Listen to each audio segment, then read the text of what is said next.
Hey guys, this is Juan here with the Cost of Autism channel, and I'm always looking for like new ways to save money, and so this is something that I thought that I might share with a bunch of you guys that, especially any of you guys that are living in an older house with air conditioning issues.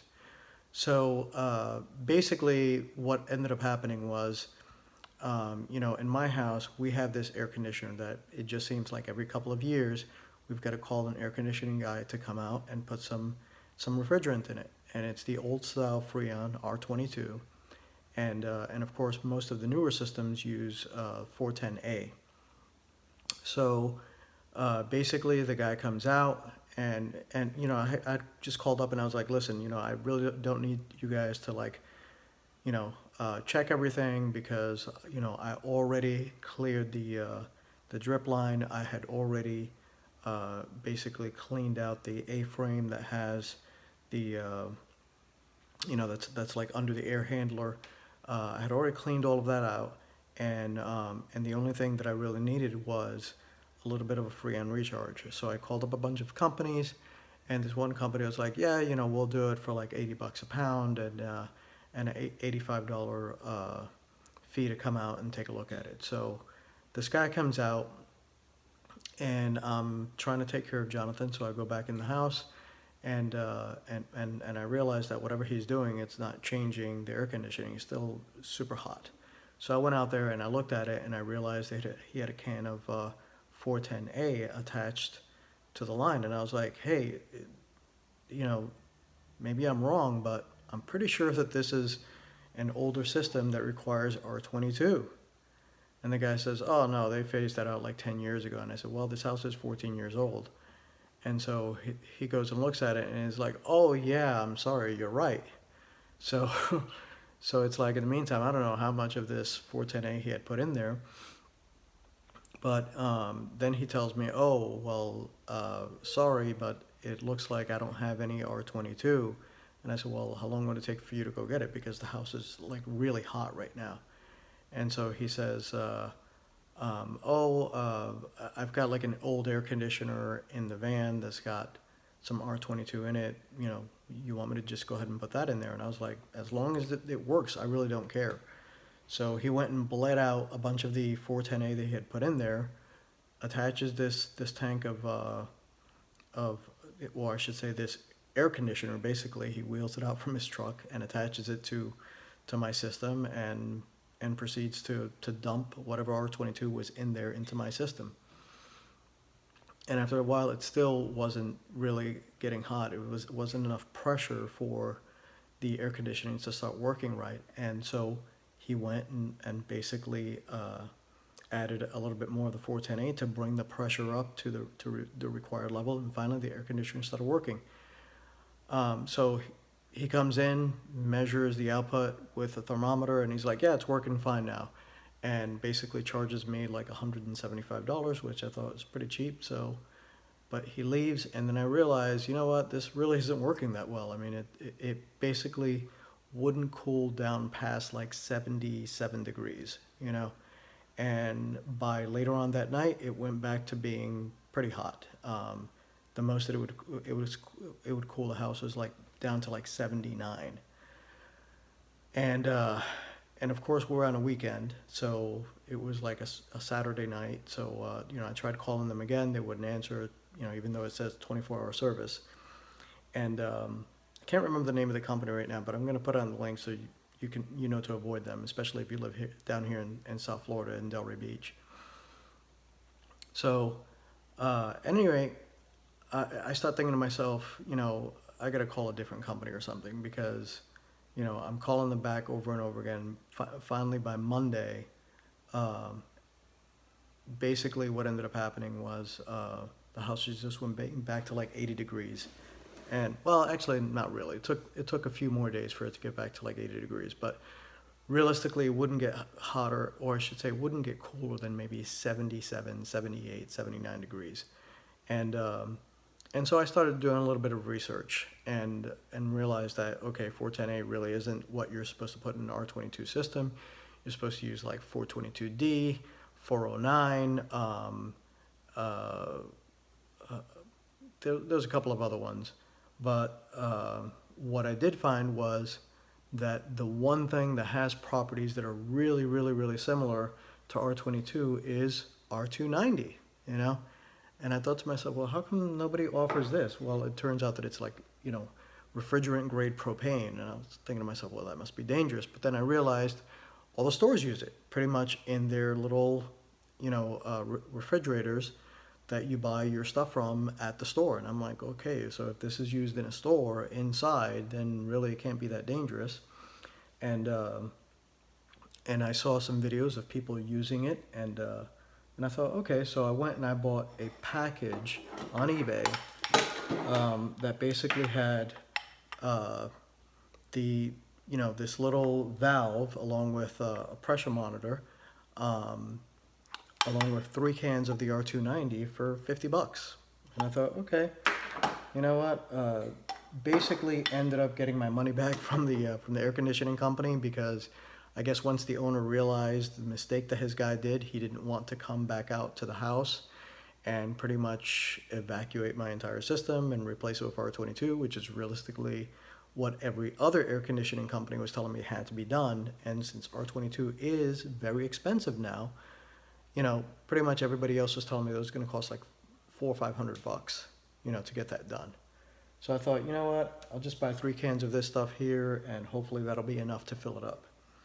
So I didn't really take a good look at the pressure readings when the guy had left, but I think, and I could be mistaken on this, because he did have a different type of pressure gauge than this one. But I think that it said that it was like around 60 psi. And so looking on the website, basically it was saying that that I needed to bring it up to about 70 to 75 psi in order to get my system running right. So I went and I dumped in these 3 cans, and the first thing that I noticed was when I put in the first one was that it was only at like 50 to 55 psi, right in that ballpark. Really couldn't see it too well because it was like late at night when it came in. And by the way, what you're supposed to do is you're supposed to attach this to the low side. And the low side is basically the thicker pipe. There's a thin pipe and a thick pipe. The thin pipe is the high side, or, you know, I guess that's the high pressure side. And then the thick pipe is the low side, or the suction side, basically what's pulling in. So you want it pulling it out of the can. So you, basically what you've got to do is you've got to hook this up to the container. And probably the best way to do it is to hook this up first with this extended all the way up. So you basically turn this so that the needle is extended all the way up. You attach it to the can, and then you attach it to the other end, to the low side, and then basically you turn this until that needle goes ahead and pierces the can, and then the refrigerant dumps into the AC unit, and you put this upside down. Okay, you see how it says like this side up right here. So you go and you put this upside down, and it basically dumps it in. But you know, unfortunately, what ended up happening was by the time I finished dumping all 3 cans in, the pressure was still below 70.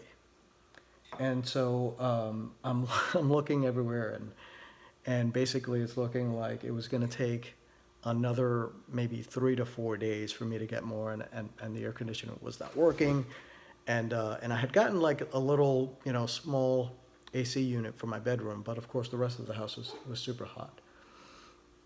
And I've got a 5-ton unit, so so I'm thinking to myself, I should have bought more of these cans, you know, because for a 5-ton unit, it definitely takes more than you know, than like a smaller system, because my house is like almost 3,000 square feet.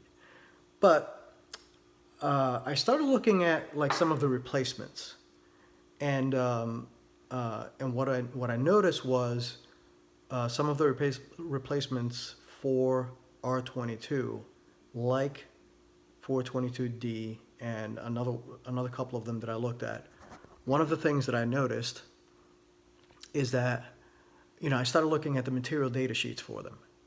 And I noticed that in the material data sheets that it said that basically what those refrigerants contained was isobutane, which is basically another form of propane, okay, or butane with R134a. And it was like 50%. So I thought to myself, okay, so if you can mix butane and R134a in order to make 422D, then why would that not work with mixing the R290 with the 134A? So I thought, you know what the hell, let me give it a shot. So I went out and I bought 3 of these little cans of the R134A. I got them at Walmart for $5, basically. It's $4.88 plus tax.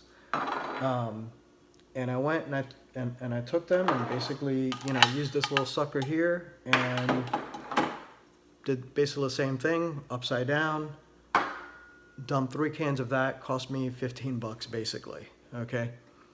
And lo and behold, after I got that 3rd can in there, I felt that thick pipe started basically chilling up, which it hadn't been doing before.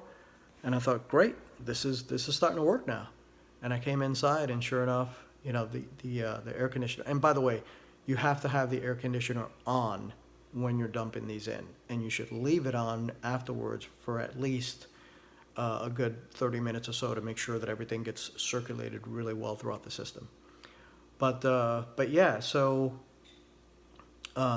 basically, after putting in that 3rd can, the air conditioner started working, and it started working really well, to the point to where last night the air conditioner had gotten as low as 74 degrees, which is what I had set it to. I hadn't tried setting it any lower than that, but that's really all that I wanted, And so there you go. What I might have to do is I might have to get like some sort of sealant, which, I ordered one on Amazon for like $35 just in case. And I also will probably order another can of the R290 and get another can of the R134a just to keep on standby just in case, this happens again, or after I put in the sealant, I need to put a little bit more refrigerant to keep it going. But yeah, so, instead of first paying, an air conditioning guy $300 to $400 to completely replace your R22, or as some of you may be being told, hey, you know what, you've got an old R22 system, the Freon that it uses is really bad for the environment. This stuff here has absolutely 0 CFCs, so it's not bad for the environment. This stuff here is a lot less ozone depleting than CFCs. I think the factor on it is, well, I don't remember the factor, to be honest, but it's really, really low. So these aren't things that you have to worry about, the ozone depletion rates or anything like that. But as a matter of fact, one of the things that I did read is that this is actually more efficient than R22. So in other words, if you have a system running on this, supposedly your electric bill will be lower. So the only reason that I didn't put the whole thing with this is because I just simply didn't have more, and I didn't want to wait another 4 or 5 days to get it to work. But just putting some information out there just in case any of you guys run into a similar situation where you don't want to spend hundreds and hundreds and hundreds of dollars to either fix or thousands of dollars to replace your old R22 system. There may be a way of breathing new life in it with the R290 and who knows, maybe R290 and the R134. I have seen videos on YouTube where people have used just this. It's a smaller system, maybe like a 1-ton, 2-ton system where they basically just only used this particular product here, and it worked great. So if that's good enough, then fantastic. But if you're like me and you order, like the 3-pack on eBay with the gauge and everything, and then it turns out, oh my God, I need a little bit more. It's not quite enough to bring it up to 70, 75 pounds of operating pressure. Then yeah, you know what? There are other blends out there that are R22 replacements that use a combination of butane and R134, and there's another combination that I saw basically that used I don't remember the name of it right now. I think it was MO99, I think, maybe. Yeah, I'm pretty sure it was MO99. They used a combination of the R290 and the 134 to basically make MO99. And it supposedly the combination was not flammable, which is the big, problem that everybody has with this stuff here, is that this stuff is flammable. So, but it's like I said before, I mean, people have stoves, people have hot water heaters, people have dryers and stuff that operate off of propane, so I don't really see what the big difference is. So, any questions, any comments, feel free. I'll try to answer them, and have a great one. Peace out.